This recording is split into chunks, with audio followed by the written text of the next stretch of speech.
Marker.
Magandang umaga po sa ating lahat. Tayo po ngayon ay nasa unang linggo ng Kwaresma. Sa unang linggo ng Kwaresma, nananalangin at nag-ayuno si Jesus sa ilang bago niya simulan ang kanyang misyong akayin ang tao pabalik sa Ama. Ang Kwaresma ay panahon ng pagsisisi sa kasalanan at pagbabalik loob sa Diyos. Sa ganitong paraan, kasama rin tayo ni Jesus sa ilang. Sa araw na ito, ipinagdiriwang natin ang pambansang linggo ng mga migrante. Idalangin natin na taglayin ng bawat Pilipino ang mabuting balita at ipahayag ito sa anumang sulok ng daigdig. Bilang panimula ng ating pagdiriwang, magtatayo po tayo lahat.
Espiritu Santo. Sumainyo ang Panginoon. Mga kapatid, itong misa para sa mga kabataan sa Diocese of Iba, sa mga frontliners, at sa mga misyonero, at sa mga migranteng ng Pilipino sa ibang bansa, at sa pamilya nila. Mga kapatid, aminin natin ang ating mga kasalanan upang tayo'y maging marapakumanas sa banal na pagdiriwang. Inaamin ko sa makapangyarihan ng Diyos at sa inyong mga kapatid, na lupa akong nagkasala sa isip, sa salita at sa gawa, at sa aking pagkukulang. Kaya sinasama ko sa mga nadarneng Maria, sa lahat ng mga anghel at mga banal, at sa inyong mga kapatid, na ako'y panalangin sa Panginoong aking Diyos. Kawaan tayo ng makapangyarihang Diyos, patawarin tayo sa ating mga kasalanan, at panubayan tayo sa buhay na walang hanggan. Amen. Panginoon, kawan mo kami. Panginoon, kawan mo kami. Kristo, kawan mo kami. Kristo, kawan mo kami. Panginoon, kawan mo kami. Panginoon, kawan mo kami. Manalangin tayo.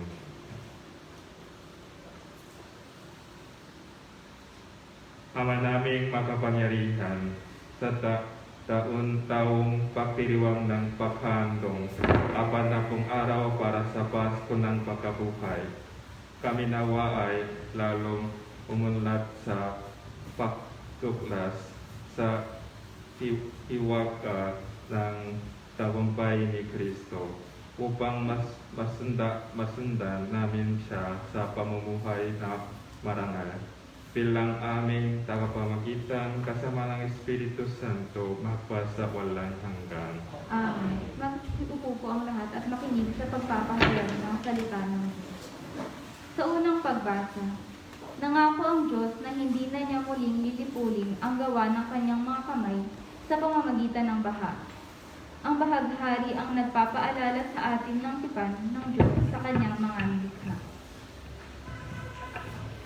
Pagbasa mula sa aklat ni Henesis. Ito ang sinabi ng Diyos kay Noe at sa kanyang mga anak. Ako'y nakikipagtipan sa inyo ngayon, pati na sa inyong magiging mga anak. Gayon din sa lahat ng mga bagay na may buhay sa paligid ninyo, mga ibon, maamot na ilap na hayop na kasama ninyo sa daong. Ito ang masasabi ko sa aking pakikipagtipan sa inyo. Kailanman hindi ko kayo lilipulin sa pamamagitan ng baha ang lahat ng may buhay. Wala nang baha nagugunaw sa daigdig. Sinabi pa ng Diyos, ito ang magiging palatandaan ng walang hanggang tipan na ginawa ko sa inyo at sa lahat ng mga hayop. Palilitawin ko sa mga ulap ang aking bahaghari, at iyan ang magiging tanda ng aking pakikipagtipan sa inyo. Tuwing magkakaroon ng ulap at lilitaw ang bahaghari, aalalahanin ko ang aking pangako sa inyo at sa lahat ng hayop. Hindi ko nalilipulin sa baha ang lahat ng may buhay. Ang salita ng Diyos. Salamat sa Diyos. Ang ating pong itutugon, poon iyong minamahal ang tapat sa iyong tipan. Poon iyong minamahal ang tapat sa iyong tipan. Ang kalooban mo'y ituro, O Diyos. Ituro mo sana sa aba mong lingkod. Ayon sa matuwid, ako ay turuan. Ituro mo, poon, ang katotohanan, tagapagligtas ko na inaasahan. Poon iyong minamahal ang tapat sa iyong tipan. Poon gunitain pag-ibig mong wagas, at ang kabutihan noon pa ay nahayag. Pagkat ang pag-ibig mo hindi magmamaliw, ako sana poon ay alalahanin. Poon iyong minamahal ang tapat sa iyong tipan. Mabuti ang poon at makatarungan sa mga salari, guro at patnubay. Sa mababang loob, siya ay iyong gabay at nagtuturo ng kalooban. Poon iyong minamahal ang tapat sa iyong tipan. Sa ikalawang pagbasa, sinagip ng Diyos si Noe at ang kanyang pamilya mula sa matinding baha. Sinasagip din ng Diyos ang bawat binyagang Kristiyano sa pamamagitan ng sakramento ng binyag, kung saan nakikibahagi tayo sa kamatayan at muling pagkabuhay niya. Pagbasa mula sa unang sulat ni Apostol San Pedro. Pinakamamahal kong mga kapatid, si Kristo'y namatay para sa inyo. Namatay siya dahil sa kasalanan ng lahat, ang walang kasalanan para sa mga makasalanan, upang iharap kayo sa Diyos. Siya'y namatay ayon sa laman, at muling binuhay ayon sa Espiritu. Sa kalagayang ito, pinuntahan niya at inaralan ang mga espiritong nakabilanggo. Yan ang mga espiritong ayaw sumunod nang sila'y matyagang hinihintay ng Diyos noong panahon ni Noe, samantalang ginagawa nito ang daong. Sa tulong ng daong na ito'y iilang tao, 8 ang nakaligtas sa baha. Ang tubig ay larawan ng binyag na nagliligtas ngayon sa inyo. Ang binyag ay hindi paglilinis ng dumi ng katawan, kundi isang pangako sa Diyos buhat sa isang malinis na budhi. Inililigtas kayo ng binyag sa pamamagitan ng muling pagkabuhay ni Hesukristo, na umakyat sa langit at ngayon nakaluklok sa kanan ng Diyos. Naghahari siya roon sa mga anghel at sa mga kapangyarihan at lakas na panlangit. Ang salita ng Diyos. Salamat sa Diyos. Magsitayo po tayo lahat.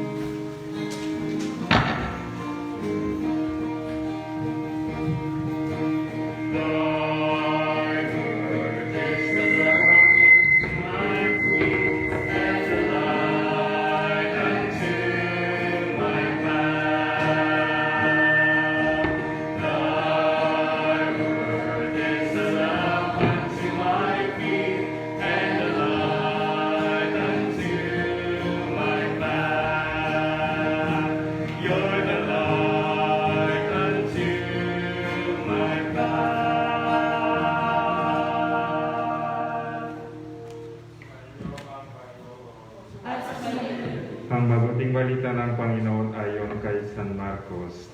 Puri sa iyo, Panginoon.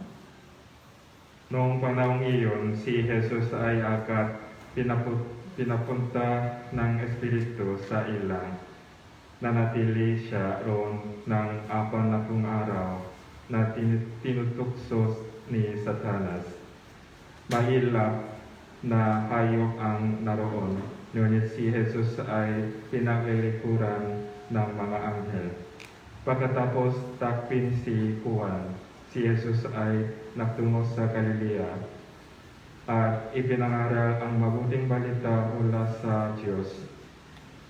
Dumating na ang taktang panahon at malapit na ang paghari ng Diyos. Pagsisihan ninyo, talikdan ang inyong mga kasalanan at maniwala kayo sa mabuting balitang ito, ang mabuting balita ng Panginoon. Pinupuri ka namin, Panginoon Jesus.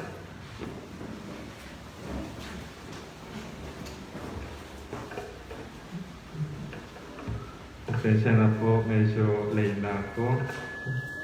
Kasi namisa ako sa shrine, tapos may isang tao gusto niya mag-umpisa. Medyo mahaba. Kaya ako na medyo late na ako po.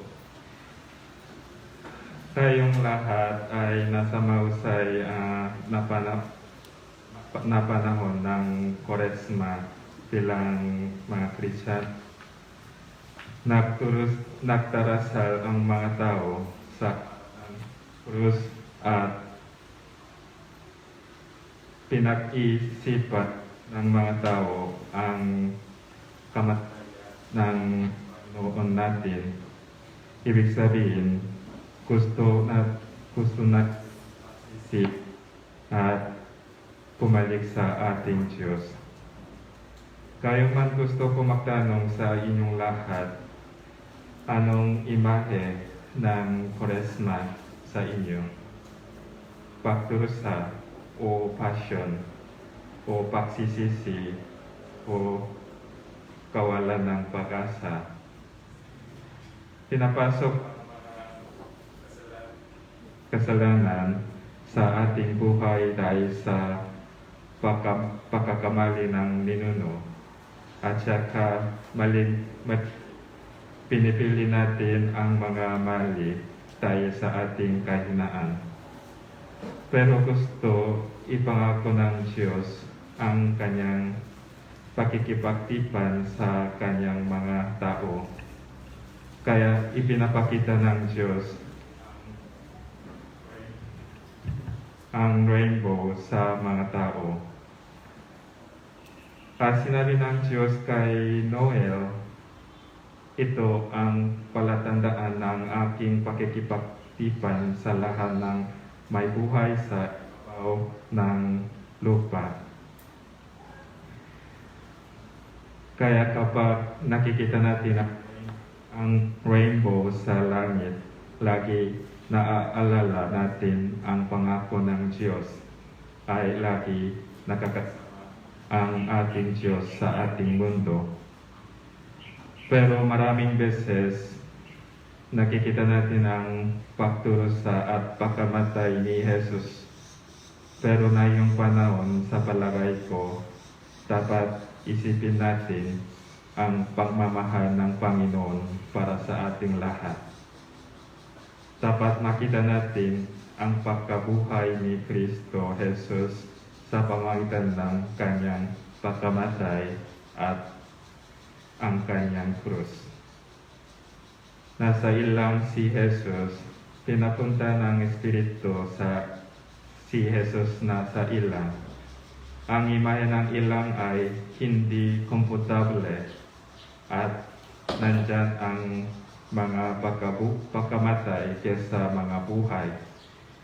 Nandyan ang kawalan ng pag-asa. Pero dapat din papunta ng Espiritu si Jesus sa ilang. Tukso si Jesus doon, sigurado ako nahirapan si Jesus doon, ngunit na i-experience ni Jesus ang Ama. It is really weird for us to think that God promises His grace to be found in the wilderness.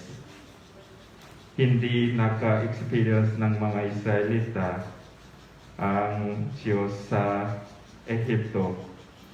Noong pinalabas ng Diyos ang Israelita mula sa Ehipto, pinakain sila ng Diyos pinakain sila ng Diyos. Sa totoo lang, nakaka-experience ng mga Israelita ang Diyos sa ilang. Sa ating buhay, parang nasa ilang tayo. Mahirap na mahirap, hindi patas, hindi komportable. But that experience leads us to maturity of our faith. Pagka yung isang araw, natanong ang isang tao sa akin, Father, meron ba kayong mga mahirap na experience? Siyempre, meron ako. Tapos, hindi sa akin lang malakas, hindi malakas sa akin lang, sa isa-isa, iba-ibang karanasan. Kaya dapat makita natin ang ating Panginoon sa ating ilang. Dapat alalahanin natin makasama ang Diyos sa ating buhay. Kaya kung meron tayong pagsubok o tukso, hindi natin naiwasan ang mahirap na kalagayan.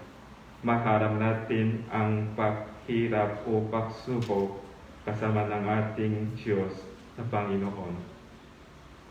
Sinabi ng Diyos sa ating lahat at saka kay Noel, ito ang magiging palatandaan ng walang hanggang tipan na ginawa ko sa inyo at sa lahat ng hayop. Palilitawin ko sa mga ulap ang aking bahagkari at iyan ang magiging tanda ng aking pakikipagtipan sa inyo. Maalala natin din ang tipan ng Diyos kasi pinalabas ng Ama ang buktong na anak upang iligtas ang kanyang mga tao sa pamamagitan ng krus ni Jesus. And don't forget, we belong to Christ, not our sins. Amen.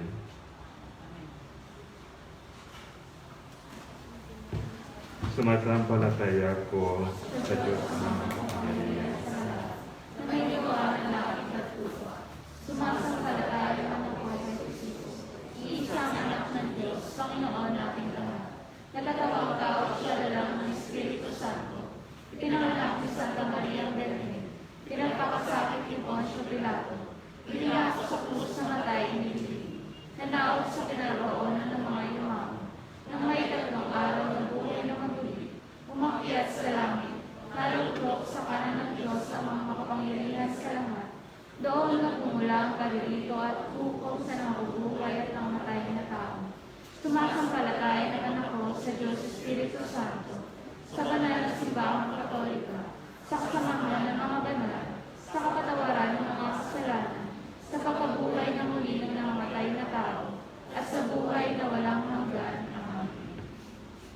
pagsimula ng Koresma, humingi tayo ng lakas sa Diyos upang mapaglabanan natin ang iba't ibang uri ng mga tukso. Isamahin natin ang mga pangangailangan ng mga migranteng Pilipino. Panginoon, dinggin mo ang inyong bayan. Panginoon, dinggin mo ang iyong bayan. Patuloy nawang himukin ng mga namumuno sa simbahan ang lahat ng tao na nagbabalik loob sa Diyos sa pamamagitan ng kanilang pagkakaroon ng bukas na kalooban, lalo na sa sakramento ng kumpisal. Manalangin tayo. Ipagtanggol nawa ng mga namumuno sa mga bansa ang mga karapatan at kapakanan ng bawat migranteng Pilipino sa iba't ibang panig ng mundo. Manalangin tayo. Panghawakan nawa ng mga migranteng Pilipino ang kinagisnan nilang pananampalataya sa Diyos at ibahagi ito sa lahat ng tao kanilang nakatatagpo. Manalangin tayo. Pagpalain nawa ang mga gawain ng Episcopal Commission for the Pastoral Care of Migrants and Interrent People or ECMI at iba pang mga samahang nagmamalasakit para sa kapakanan ng mga migrante. Manalangin tayo. Pahalagahan nawa ng mga naiwan dito sa Pilipinas ang sakripisyong ginagawa ng kanilang mga kamag-anak na nagtatrabaho sa ibang bansa. Manalangin tayo. Sa ilang sandali ng katahimikan, ating ipanalangin ang iba pang mga pangangailangan ng ating pamayanan, pati na rin ang ating pansariling kahilingan, lalo na ang pasasalamat at espesyal na intensyon ng Teresa Ferrer and family at ni Clarice Ann Ignacio. Isama din natin sa ating panalangin ang mabilisang paggaling ni Teresita Mera at Martina Gabriel. Isama natin sa ating panalangin ang mga kaluluwa ni na Prospero Damaso, Benjamin Antonio, Dante Patropes, Lourdes, Teresita, Domingo Patropes, Glenda Villanueva, Sharon Reyes, Alfonso Hiron, Ariel Sauren, Marilyn, LNGP Hirion, Catalino Coloso, Elpidio Coloso, Maria Estrella, Raul, Glorian, Paula Sonia, Antonina, Paulino, Gerardo, Valentina, Leonova, Santiago, at Cesar. Manalangin tayo. Ama, pakinggan mo ang aming mga panalangin at tulungan mo kami makilala at igalang ang dangal ng bawat tao, lalong-lalo na ang mga migrante at ang kani-kanilang mga anak. Iniling namin ito sa pamamagitan ni Kristong aming Panginoon. Amen.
Manalangin kayo mga kapatid upang ang pagkain natin ay kalugdan ng Diyos amang makapangyarihan.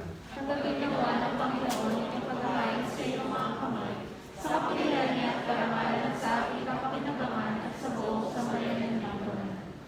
Ama naming lumikha, gawin mong kami maging marapat makain sa pagtiriwang namin na iyon ng pagsisimula ng banal na panahon ng apat na pung araw na paghahanda para sa Pasko ng pagkabuhay sa pamagitan ni Yesu Kristo kasama ng Espiritu Santo magpasa walang hanggan. Amen. Sumainyo ang Panginoon. At sumainyo, Itaas sa Diyos ang inyong puso at diwa. inaasa namin sa Panginoon. Pasalamatan natin ang Panginoong ating Diyos. Marapat ang tayo sa lahat.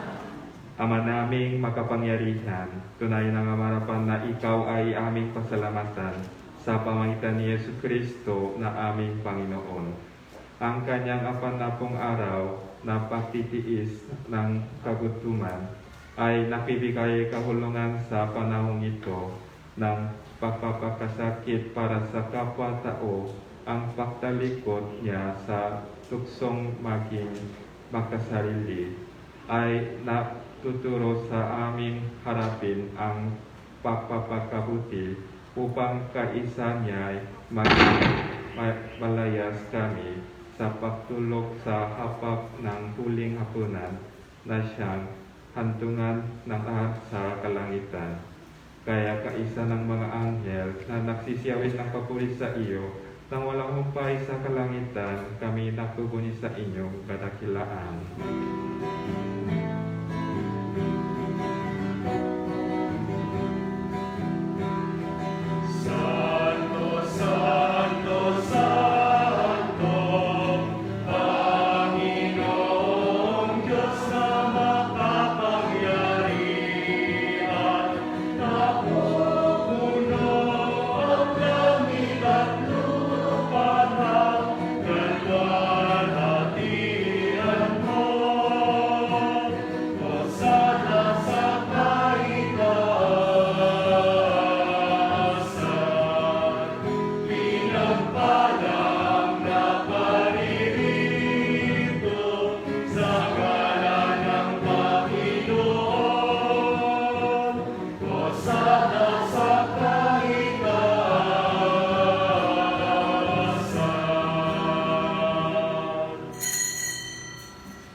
Ama naming banal, ikaw ang buka ng danang kabanalan. Kaya sa pamagitan ng inyong Espiritu, gawin mong banal ang mga kaloob na ito upang para sa amin maging katawan at dugo ng aming Panginoong Heso Kristo. Bago niya pinakisan kusang loob na maging handog, hinawakan niya ang tinapay. Pinasalamatan kanya, pinaghati-hati niya iyon, iniabot sa kanyang mga alagad at sinabi, "Tanggapin ninyong lahat ito at kanin. Ito ang aking katawan na ihahandog para sa inyo."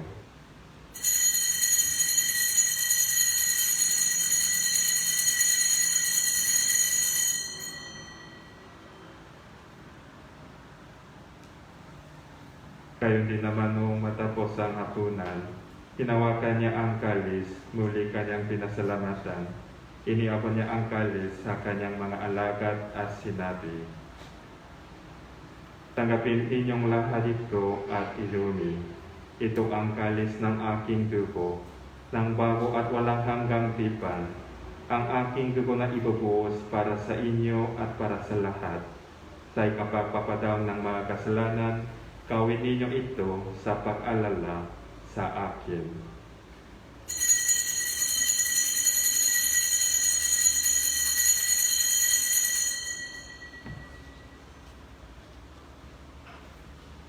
Ipapunin natin ang misteryo ng pananampalataya. Sa kruso at pagkabuhay, aming ilubos mong tunay. O Jesus, na aming mahal, iligtas mo kaming lahat.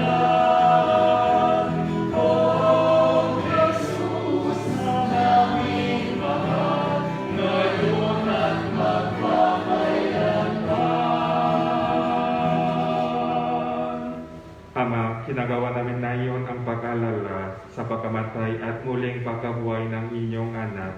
Kaya't inialay namin sa iyo ang tinapay na nagbibigay buhay at ang kalis na nagkakalom ng kaligtasan. Kami nagpapasalamat dahil kami inyong minarapat na tumayo sa harap mo para manglingkod sa iyo. Isinasamo namin kaming magsasalo-salo sa katawan at dugo ni Kristo ay magtunok sa pagkakaisa sa pamagitan ng Espiritu Santo. Ama, tinggapin mo ang inyong simbahan, laganap sa buong daigdig, puspusin mo kami sa pag-ibig, kaisa ni Francisco na aming Papa, ni Bartolome na aming Obispo at nagdanang kaparihan. Alalahanin mo rin ang mga kapatid ng naimnay, nang may pag-asang sila'y uling mabubuhay, gayon din ang handang mga pumanaw. Kawa mo sila patuloy sa inyong kaliwanagan. Kawa mo at pagindapating kaming lahat na makasalo sa inyong buhay na walang wakas. Kaysa ng mahal ng Birheng Maria na Ina ng Diyos, kaysa ng mga apostol at ng lahat ng mga banal na namuhay dito sa daigdig ng kalukot sa iyo, may pagtiriwang nawat namin ang pagpupuri sa ikararangan mo sa pamagitan ng inyong anak na aming Panginoong Hesus Kristo. Sa pamagitan ni Kristo, kasama niya sa Kanya, ang lahat ng parangal at papuri ay sa iyo, Diyos sa Amang makapangyarihan, kasama ng Espiritu Santo, magpa sa walang hanggan.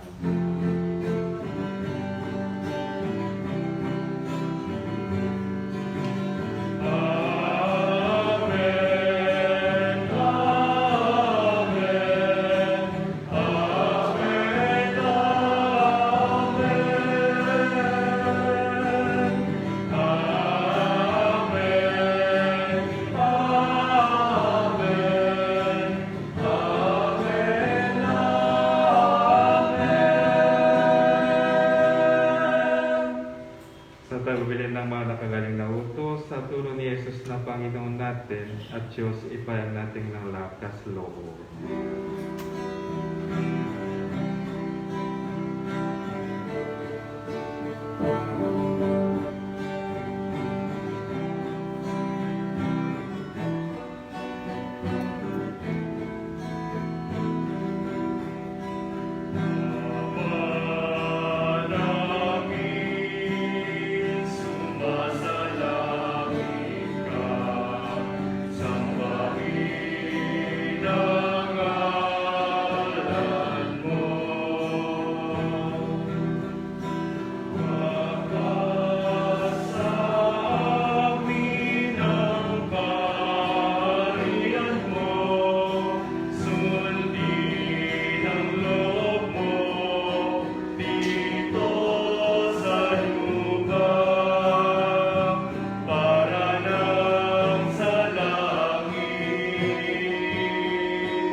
Piniling namin kami isasalan ng masama, nakalooban ng kapayapaan araw-araw, iligtas sa kasalanan, at ilayo sa lahat ng kapahamakan, Samantalang aming pinananabikan ang dakilang araw ng pagpapahayag ng tagapagligtas namin si Hesu Kristo.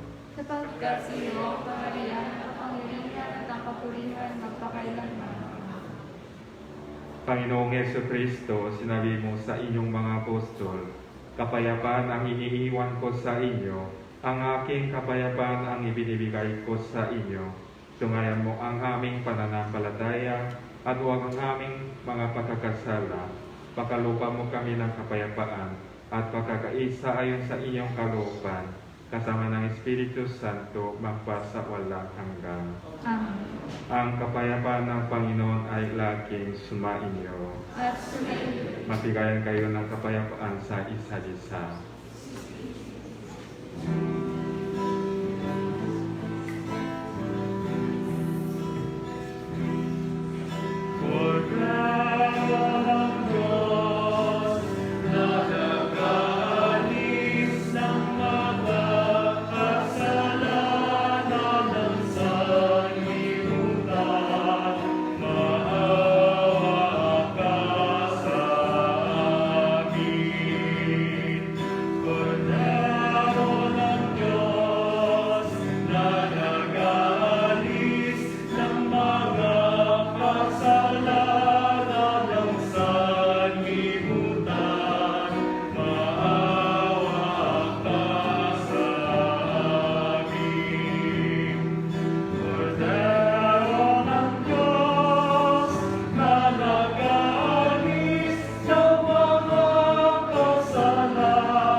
Ito ang kordero ng Diyos. Ito ang nakalis ng mga kasalanan ng salibutan.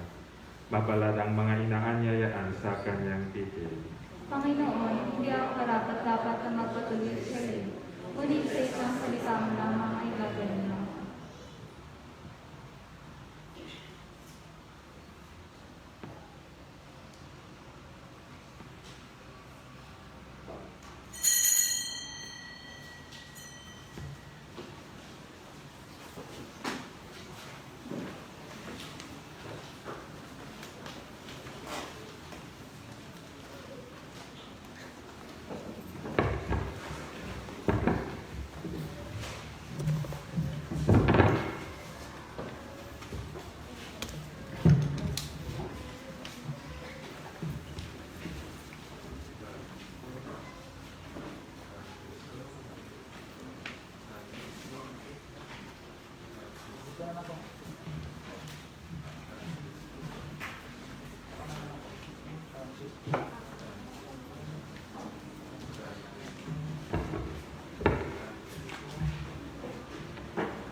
tayo.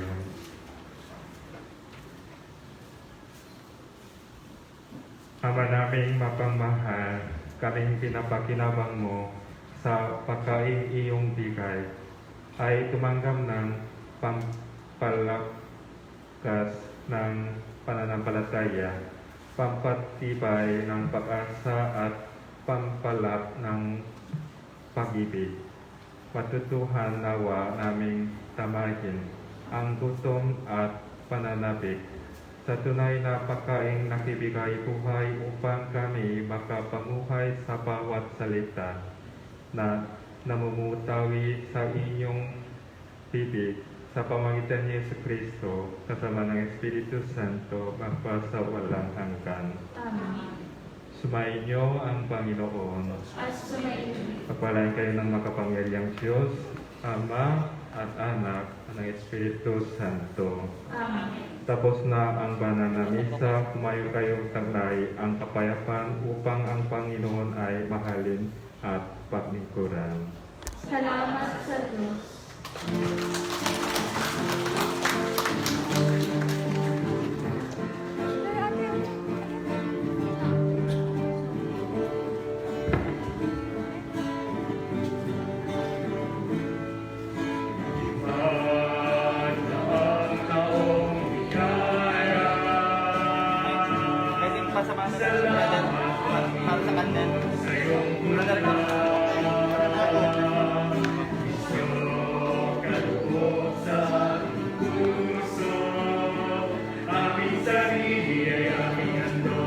Laging tapat at laging tugon, naririto handa kami, Panginoon.